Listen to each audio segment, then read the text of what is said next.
因为你刚才看那新闻叨咕了，说美国低头认罪，不是武汉，什么呀？说了啥？ We're eavesdropping on a regular scene at this family's home in Melbourne. 而是其他不是武汉是什么城市？我得知道。 So what you've just heard before was me talking to my parents in Mandarin. Basically, my dad found out about this video on YouTube with the headlines of the US has apologized. The origin of COVID was not from Wuhan, but some other city in America, which it's completely, I guess, fall along the line of conspiracy theory. The parents speak mostly Mandarin and often source their news from YouTube. So it's up to their adult daughter to translate it, and more often than not, to debunk it. I guess in this space, it's fair to say it's sort of saturated with misinformation, with Chinese language media particularly so, when they consume content, for example, on YouTube or WeChat. My parents sometimes will kind of like express this distrust or suspicion whenever I quoted foreign and Australian media. They have this sense of, well, it's the rest of the world against China. Having said that, they do apply some filter when it comes to Chinese media report as well. But it's actually hard, I guess, for people like them in such an old age to differentiate the different platforms and how to kind of like tell the difference between credible, independent journalism as opposed to, I guess, those type of sensationalized clickbait headlines. They tell us they're by no means alone in this daily ritual, and if that intergenerational scene is playing out in homes around the world, it speaks of how there are at least two distinct audiences when it comes to consuming news from China. A Western audience used to getting it from traditional media outlets, and a huge global Chinese community living outside the country that's hungry for news from home. Foreign journalists are being ejected from China. After almost 5 decades, the ABC checks out of China. Bill Birtle's lonely departure ending a tense 7-day ordeal. The ABC's China correspondent for 5 years, Birtles is now back in Australia. And the Chinese government is happily filling the news vacuum with its own propaganda. So how do journalists reach those audiences with the truth?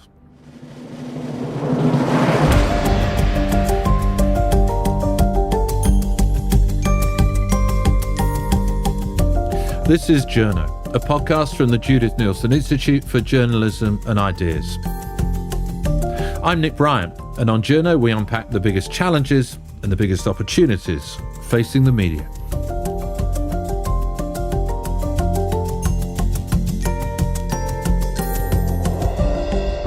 And so for 5 days, we ended up living in this empty apartment in the Australian Embassy in Beijing. You could see and smell and hear the city, but you just couldn't take part in it. The Australian Broadcasting Corporation's China correspondent, Bill Birtles, knows only too well how quickly things can change on the ground for journalists. That night, I was speaking to my partner, Inan, and I said, look, I think this is some sort of misunderstanding. I'm not clear what it's about, but I don't really think I'm in danger. And so hopefully the next morning we'll go to the embassy and we'll talk to them face to face and we'll work this out.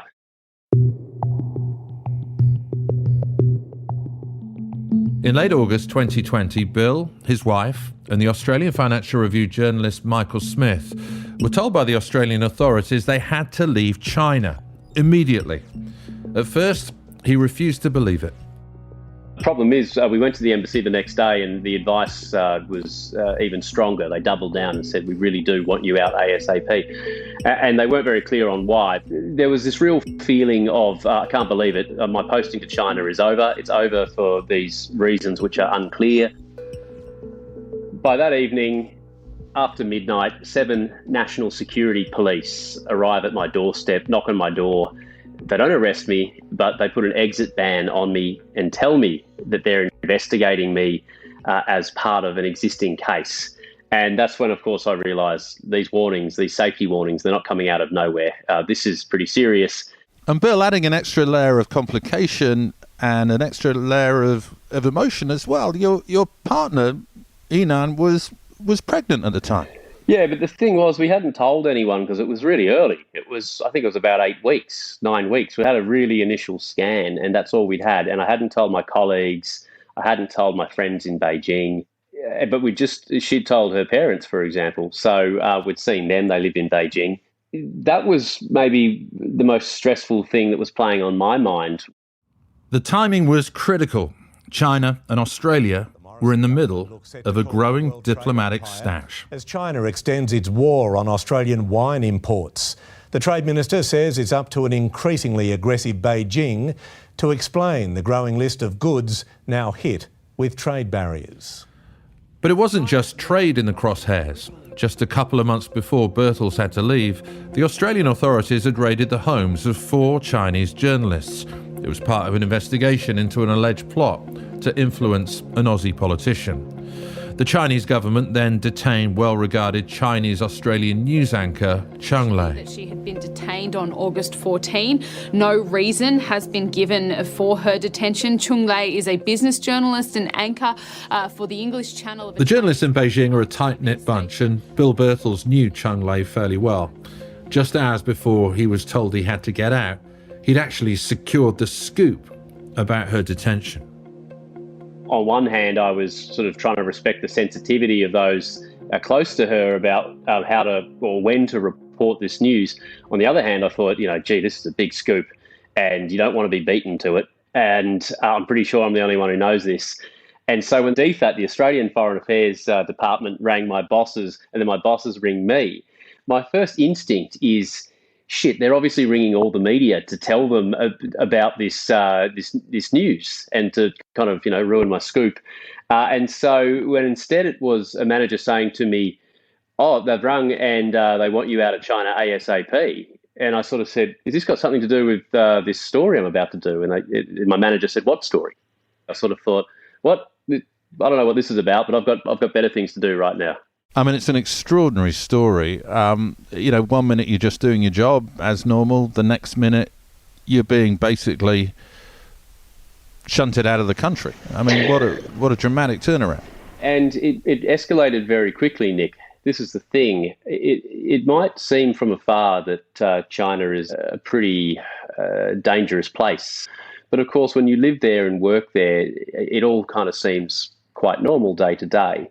You get used to the way things operate. So it was very difficult for me to believe, even when Australia-China tensions were heating up so much. And of course, I was reporting on all of it, so I was following it all so closely. But I never actually thought it would get to that point where I get caught up in it myself. Since the start of last year, at least 20 journalists have been expelled or forced to leave China. Most of them were American, from the New York Times, the Wall Street Journal, and the Washington Post. China said it would expel 3 Wall Street Journal staff members in Beijing in retaliation for the headline of opinion column that China viewed as racially discriminatory. Their visas were cancelled after the then US President Donald Trump put restrictions on Chinese journalists working in the United States. Like the American journalists, we were not kicked out because of our journalism. We weren't kicked out because we did some specific story they didn't like. Rather, we were kicked out in tit-for-tat diplomatic retaliation. For years, one of the staples of Chinese coverage has been police putting their hands in front of cameras, jostling foreign reporters. But now we're seeing an alarming change. The public is getting in on that intimidation as well. Yeah, and I think there's 2 things happening. And so one is that the Chinese government is increasingly whipping up a campaign of hostility towards the foreign media to try and inculcate in public opinion the idea that anything the foreign media reports about China automatically cannot be trusted. So if you see stories saying that government officials were lying or that they covered up the early virus in Wuhan or anything like that, your first instinct should be, don't trust it. It's the foreign media. The foreign media is out to get China. Now, it very much correlates with what we saw from the Trump campaign in the United States, that the media is the enemy. You can't trust the mainstream media. The media is always lying. The media is out to get, in the US, out to get Trump, in China, out to get the Chinese government. I don't think it's 100% whipped up by the government. I think there's also this universal element, which you see it in Australia a bit too now, with sort of anti-lockdown protests. They always talk about the mainstream media. I think in China there's a bit of that too, as people become increasingly cynical of all media. There are a lot of well-educated cynics in China, of course, who think that the official state media is rubbish as well. But because of the censorship and because of the campaigns that the government runs in China, the vast majority of the hostility towards the media is funneled towards the Western media.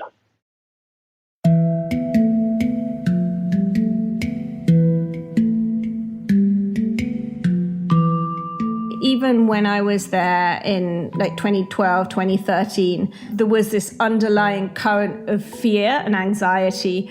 It was something, I myself was told on several occasions.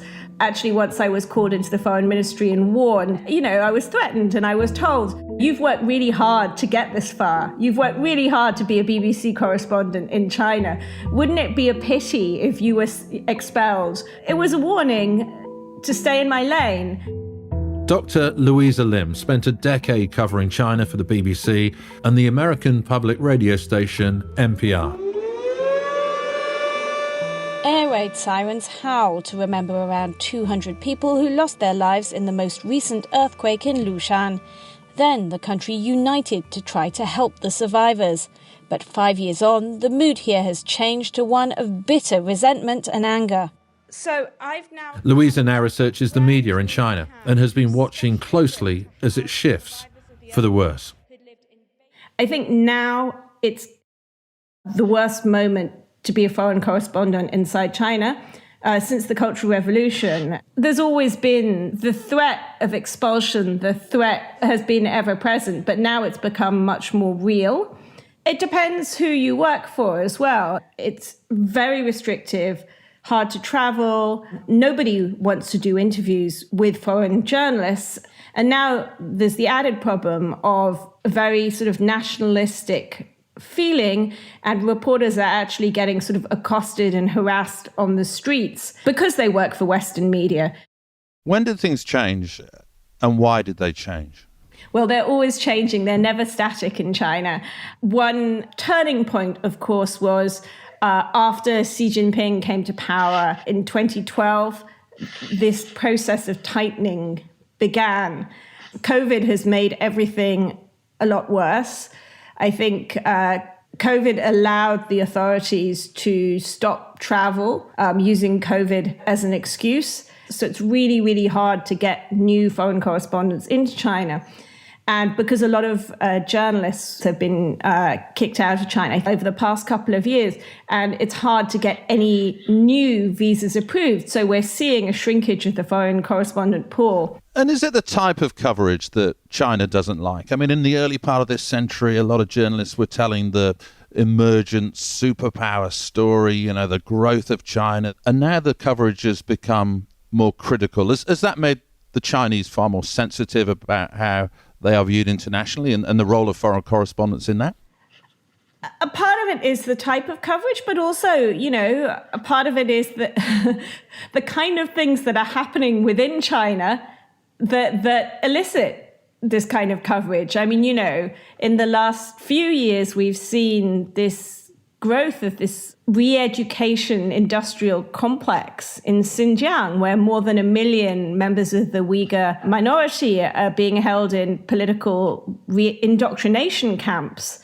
And the Communist Party calls these vocational training camps, but it's clear they're not. And, access to them is very limited. And, these are the stories that Beijing really doesn't want told.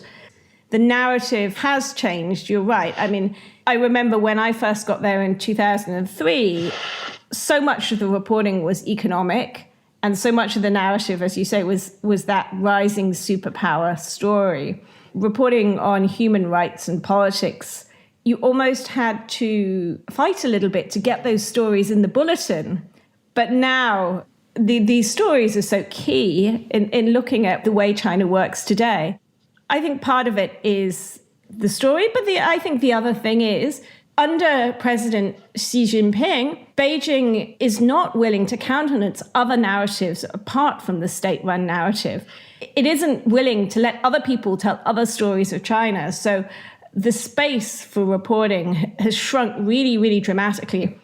The Chinese government's desire to control the news narrative is part of an increasingly aggressive strategy and rooted, she says, in national security. In the past, China would try and suppress stories that were critical of it. But now we're seeing a much more aggressive approach where not only are they trying to suppress stories that are critical, but they're also trying to plant stories about bad things that have happened in the West or how Western political systems are less efficient than Chinese and all these kind of things. It is changing the information landscape, and particularly outside English-speaking countries. In developing countries, I think that it can really have an impact. You paint a very grim picture. I wonder, this is probably the most important geopolitical story of our time, the rise of China. But how are international news organizations going to be able to cover it when their correspondents are barred from the country and barred from reporting on the ground? Yeah, it's very difficult to cover China right now. But the other side of the coin is there is now this incredible cadre of China literate correspondents who speak Chinese fluently. Many of them have worked in China for many years and they've had to leave. And we are seeing them doing this work from outside China. We're seeing a lot more work based on satellite images, based on publicly available information, scraping the internet. So I think people are finding ways of reporting on China, but the problem is what we're missing is that boots on the ground stuff. What is happening out in the provinces. It's dangerous as well for China because I think the foreign press has been useful for China's leaders as well, almost like a pressure valve, so they can see what's happening in other places and they can see how that's being reflected overseas. And when that's gone, I think we all become a little blinder. For Bill Birtles, not being in the country but still having to report on it is incredibly frustrating. It's a little bit like commentating on a sports event when you're not in the stadium and the TV feed keeps on cutting out. Yeah, I think it would be easier for other countries. And unfortunately, in China, although we still have staff over there, legally, according to Chinese law, the Chinese journalists, not only are they not allowed to be journalists, they're only allowed to be assistants, but also they're only allowed to do work when they're accompanied by a foreign journalist. So we've got a couple of we've got a cameraman, for example, in Beijing. He's not allowed to film anything. He's not allowed to go out and film general vision on the streets.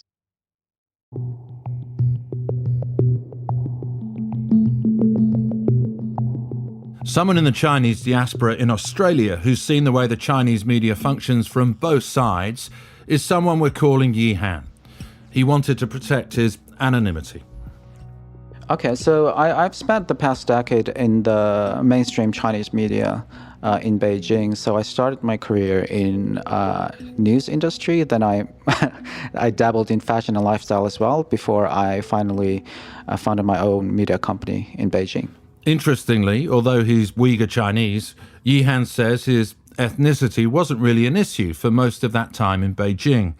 But he left a couple of years ago because of the rising political tensions. I actually studied here. I had my permanent residency, and then in 2019, I decided to move back to Australia.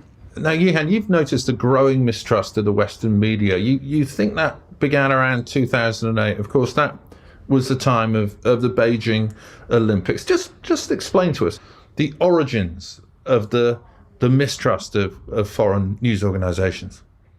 Well, the mistrust has always been there. I mean, the CCP has been portraying the Western media or any Western influence as adversary for years. And then it culminated in 2008 due to a series of reports conducted by the Western media about the human rights abuse of the Uyghurs, of Tibetans, and as well as some Han Chinese people. And these series of reports had caused a huge backlash among Chinese people because the Olympics was seen back then as a very proud event for Chinese nationalistic sentiment. And so these reports were not received well in China, to say the least, and it gave birth to this long-lasting movement that is called anti-CNN. In this case, CNN is really an umbrella term for all Western media.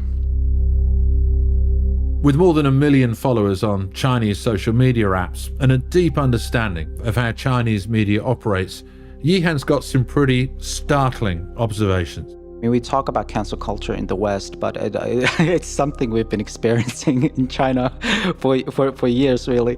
I mean, everything that you're experiencing, we've seen it years ago.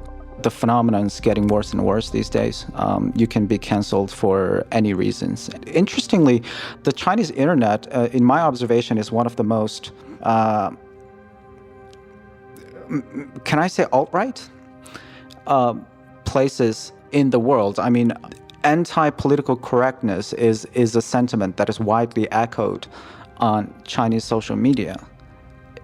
And then also this cancel culture is rampant, so it's quite a mystery there. I mean, what you seem to be describing is a kind of Chinese internet toxic environment that's sort of similar in some ways to the kind of toxicity that we've seen in recent years in the United States. Yes, I would be more specific. It's more similar to 4chans or 8chans of the internet, I would say. So on one hand, the Chinese internet is in firm grasp of the Chinese government, but on the other hand, things like racism and Islamophobia, racism against the African diaspora in China, and Islamophobia is rampant on platforms like Weibo. I can honestly tell you, if you just post something like, don't discriminate against black people, you'll see some backlash. But you won't see any state intervention to stop you posting that. They encourage that. And not only there's no state intervention, I can give you an example. As you know, the news organizations are heavily regulated in China. So basically you have to have this permit to engage in journalism. And these permits are reserved for a handful of organizations like Xinhua and things. And a lot of major news outlets in China are actually operating illegally, technically, because they are not authorized to do so, as well as the so-called journalists, that includes myself, because we are not accredited by the state. There are very few people that are accredited by the state. And then in this context, I think it's several years ago, there's this just distinctively fake news organization which just publishes some crazy, unfounded Breitbart times 10 sort of information, and they got accredited. They got the permit. They are a legitimate news organization in China, which is insane. So the foreign media's ability to report from China is rapidly diminishing, while nationalism inside China is growing. But how does the Chinese government control the message to its own people, including those who live outside the country? One way is overseeing one of the most popular and heavily censored social media platforms in the world, WeChat. And if Western governments want to push back against China's sophisticated media strategy, they're going to have to try and curb WeChat's influence. And that won't be easy. My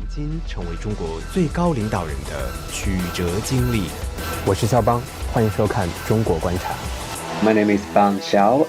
I'm a bilingual reporter for the ABC's Asia Pacific newsroom. ABC journalist Bang Xiao plays an important role in trying to reach the Chinese diaspora. When we talk about Chinese Australians, we have to be always mindful that it's a really diverse group of people here. In Australia, we have Chinese Australians who are from mainland China. We have, Chinese Australians from Malaysia, Vietnam, Indonesia, or even, somewhere like Singapore. The ABC China team posts Chinese and English content up on ABC News sites, as well as Facebook, YouTube, and Twitter, but not on WeChat. We don't distribute any content onto WeChat just because, or we don't really want the content to be subject to China's censorship. But getting fact-based news out to the Chinese community in Australia is fraught. Bung's reporting regularly sees him and his team attacked, accused of either being anti-Beijing or pro-Beijing. I think the first challenge is actually to tell the differences between facts and opinion. And that is something that is missing from, China's education system. When you grow up in the country, you were not taught about what is fact, what is opinion. Bung understands that better than anyone as well, because one thing he sees is the social media trolling and the comments and that sort of stuff that they get for the Chinese service for the ABC. It's very different to what... If we put something on, let's say, Twitter in English, some article I write about Australia, China or whatever, the comments, you get, people who are supportive and people who are critical. But once he does a story in Chinese, the comments overwhelmingly are critical, overwhelmingly against the ABC. So, and these are people, many of them in Australia. Since Bill Birtle's return to Australia, he's been in regular contact with Bung, and Bung's team is now increasingly involved in the ABC's broader China coverage, using their contacts to find interviews on mainland China and offering nuanced editorial advice. The Chinese language stuff they do is really important because one of the big problems with reaching the Chinese diaspora in any country, particularly first-generation migrants, is that because WeChat has cannibalized the ecosystem within mainland China, because alternatives such as Twitter, Facebook, YouTube, WhatsApp, because they're all blocked by the government, everyone's getting their news now through WeChat.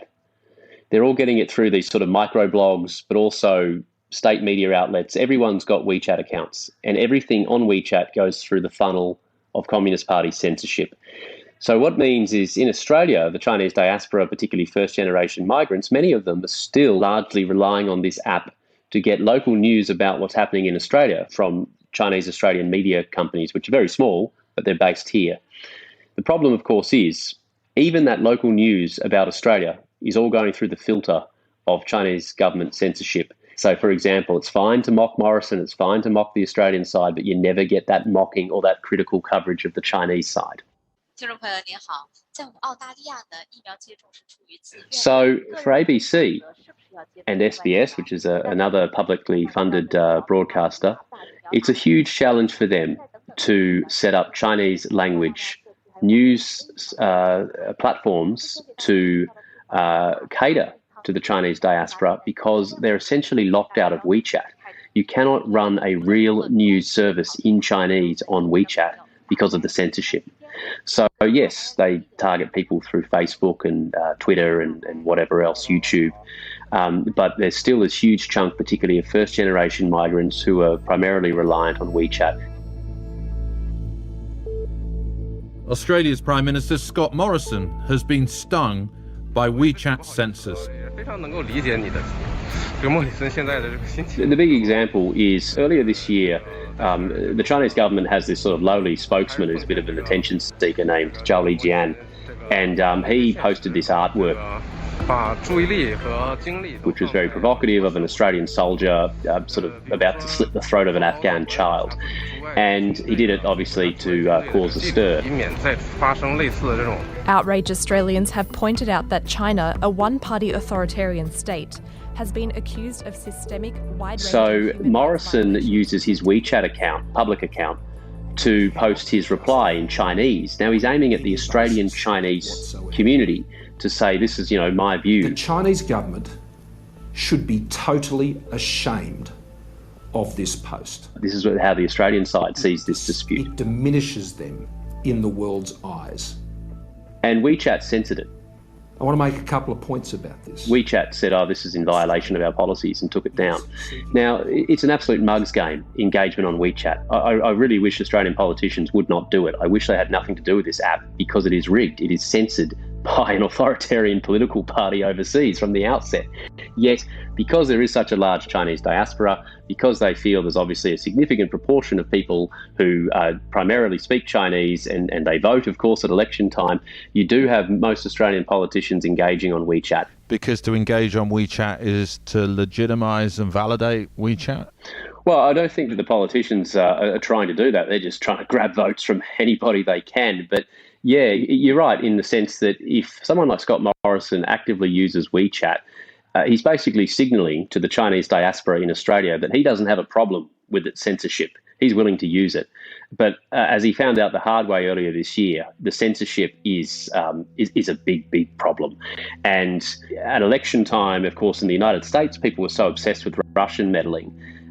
Going forward, every 3 years when there's a federal election, in some of those seats which are marginally held and which take in large Chinese diasporas, if you have this potential for the Chinese government, if it so wished, to interfere in the way it censors and guides the content from those local Australian news outlets which are on the WeChat platforms. Some people think this is just kind of, this is not a big problem, this is never going to happen. But I think long term, this has to be something that the Australian side is very, very aware of.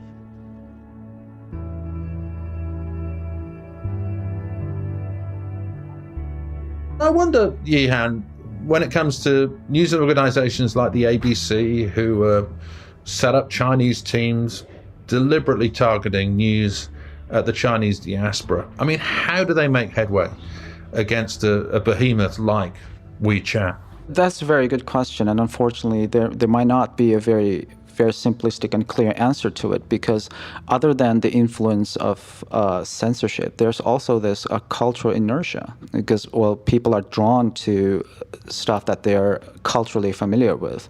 They socialize with Chinese people who share the same language on WeChat, and so it's just more convenient for them to consume news on it. And WeChat becomes a sort of classic echo chamber as a result?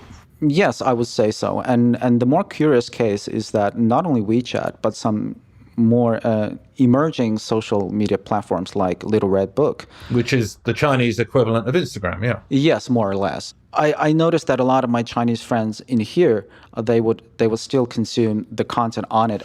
I mean, what you seem to be saying, Yihan, is that the international media here is fighting a losing battle when it comes to trying to report on China for local Chinese communities. It is. I mean, it's not a fair battle, because there's the censorship and self-censorship. And then people are just drawn to cultural products that they're more familiar with. So, I mean, a small division of ABC, if they are to compete with the behemoth of Chinese entertainment industry, it's, yes, I would say it's a losing battle.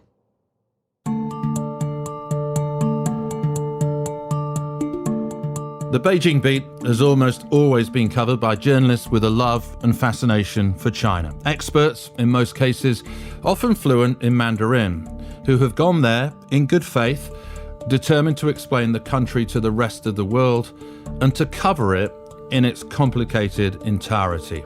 So when they're kicked out, they are being prevented from doing their jobs precisely because they're doing their jobs. A Chinese catch-22. What also struck me after talking to Yihan was that when it comes to the consumption of news from China, journalists are increasingly being bypassed and sidelined. That's part of a global trend that was evident too during the Trump years and also during the Obama years, the first presidency to rely heavily on social media and to see platforms such as Facebook and Twitter as a way of speaking directly to the public. The problem is, of course, that facts are losing out to falsehoods. News organisations are no longer the gatekeepers of news. In fact, there aren't even any gates. Governments know that, and the consumers of news have been quick to grasp that too. Maybe as journalists, we've been slow to accept what for us is an unsettling new reality.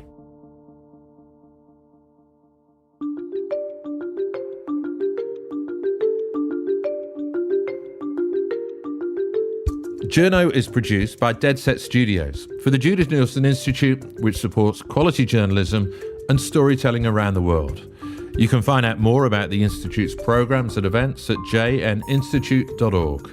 And make sure you follow Journo in your podcasting app so you're alerted each time we release a new episode.